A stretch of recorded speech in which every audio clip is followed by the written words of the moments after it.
Are there common hand injuries such as, for instance, laceration? What happens if somebody has a cut in the hand?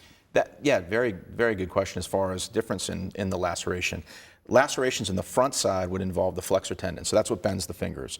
So very strong tendons. Those actually are injuries we have to get into the office and taken care of if they're completely cut within 5 to 7 days. If you don't get on them within 5 to 7 days, they're almost irreparable. Does a person know if they've severed a tendon? You know, you've got a cut and it's bleeding, and do they know their hand is not working well? Yeah, that's a great question. They got to go to the ER, obviously. Want to make sure they're up to date on the tetanus.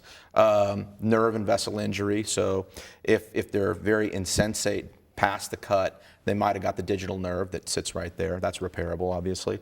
But the key is once we get the bleeding stopped and everything settled down, and they may put a few stitches in, once the patient's more relaxed, trying to get them to actively flex their fingertips. And as long as you can get that fingertip bending on your own, so actively bending it, the tendon's probably okay. And that's generally the emergency room doctor will make the call there and say, wow, we really can't get you to bend your finger. We need to get on the phone, get you over to see a hand surgeon. We got to get that fixed. So that's got a 5 to 7 day. You better get it fixed quick. You got to get it quick. You're not going to get it fixed. Correct. How about the back side of the hand, the extensor? The extensor surface, you got a little more time because it's not under as much tension, so it's held more in check. So if you cut an extensor tendon, they will retract a little bit, but not far enough where you have that 5 to 7 day. You still want to get on everything early, but you got a few more days there that it's not as much of a rush. What do you mean by retraction? If somebody lacerates a tendon either on the flexor or the extensor, what does retraction mean? So when you cut the flexor tendon, if it pulls back in, so there's really actually two tendons that are responsible for bending the finger. You've got the deep one, the profundus tendon, and that bends the tip, and then the superficialis helps, and that bends the knuckle here, and that's really more for helping with power. Those will retract actually all the way into the palm, and unless you splint that patient in the emergency room, not just putting a metal splint on, but really putting the splint and blocking out the wrist, the more they move their wrist, the more that's going to pull that tendon back into the forearm, because basically the muscle is under tension all the time. It wants to shorten. It will pull that tendon all the way back down. And that's really the problem. You can't get it back out to length. If you try to pull it out to length and the muscle is already contracted, then the patient will have a bent finger and it'll create other problems. So you just can't pull it out to length. Can you pull it out to length in the operating room? Can Yes. you grab it and pull it out? You can. So if you get in that window where the tendon and the muscle hasn't retracted and scarred down too much, you get it out to length, and then it's really just sewing them back together.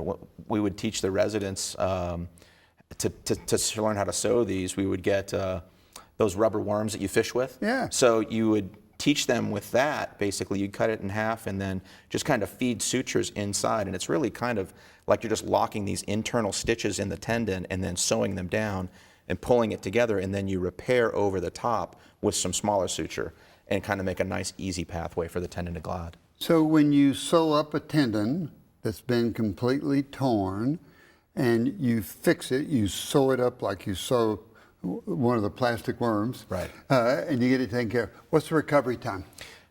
So what you have to bend the fingers is they run through a series of tunnels, so-called pulleys.